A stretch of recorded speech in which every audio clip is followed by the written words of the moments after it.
नमस्कार, मैं हूं आंचल मित्तल और आप देख रहे हैं तेज तर्रार। हर साल 8 जून को वर्ल्ड ब्रेन ट्यूमर डे के रूप में मनाया जाता है ताकि ब्रेन ट्यूमर के बारे में जनता के अंदर जागरूकता बढ़ाई जा सके और पीड़ित व्यक्तियों को मदद प्रदान की जा सके।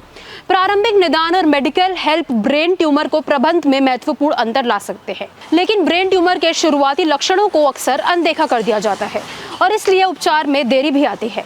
इसके अलावा आम जनता में ब्रेन ट्यूमर के बारे में कई गलतफहमियां भी है। वर्ल्ड ब्रेन ट्यूमर डे 2023 के आज इस खास अवसर पर हम आपको इस बीमारी से जुड़ी कुछ अहम जानकारी देंगे जो कि अधिकतर लोगों को नहीं पता होगी।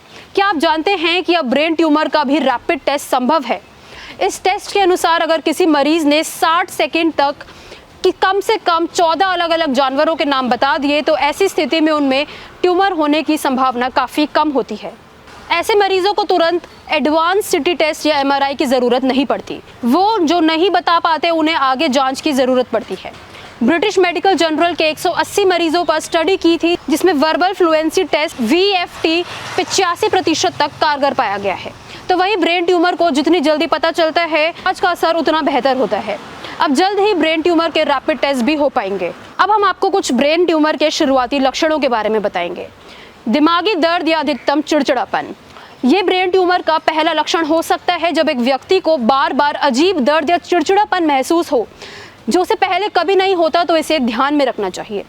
इसका दूसरा लक्षण हो सकता है कि न्यूरोलॉजिकल संकेत मिले, जैसे कि ब्रेन ट्यूमर के मामलों में न्यूरोलॉजिकल संकेत शामिल हो सकते हैं।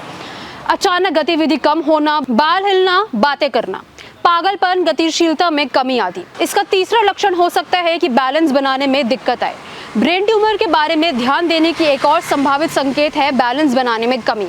व्यक्ति में चक्कर आना, अस्थिरता, न्यूरोलॉजिकल संतुलन में कमी का अनुभव हो सकता है। बार बार उल्टी या आंतों में समस्या आना ब्रेन ट्यूमर के समस्या हो सकती है। यदि किसी व्यक्ति को बार बार उल्टी या पेट की समस्या होती है, उनमें ब्रेन ट्यूमर होने की खास खतरा हो सकता है। अब आखिरकार ब्रेन ट्यूमर का इलाज क्या है? ब्रेन ट्यूमर के इलाज के लिए कई विभिन्न उपाय हो सकते हैं। उपयुक्त इलाज का चयन ट्यूमर का प्रकार, स्थिति, आकार और व्यक्ति की स्वस्थ स्थिति पर निर्भर करेगा। ज़्यादातर ब्रेन ट्यूमर में सर्जरी कराई जाती है। सर्जरी मस्तिष्क ट्यूमर को निकालने का एक प्रमुख तरीका है।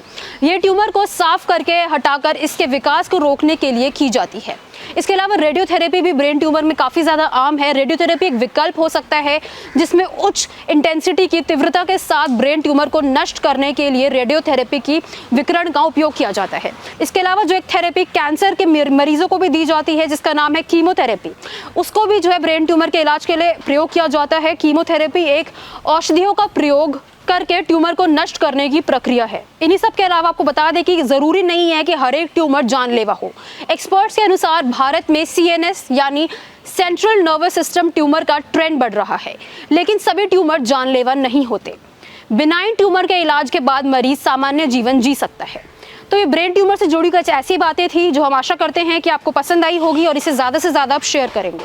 अगर आपको हमारी ये वीडियो पसंद आई हो तो इसे लाइक एंड शेयर करना बिल्कुल भी ना भूलें। इसके साथ ही हमारे चैनल तेज तरार को जरूर सब्सक्राइब करें और हाँ, बेल आइकन को दबाना बिल्कुल भी मत भूलिएगा, जिससे दिल्ली से जुड़ी तमाम खबरों की नोटिफिकेशन सबसे पहले आप तक पहुंचे।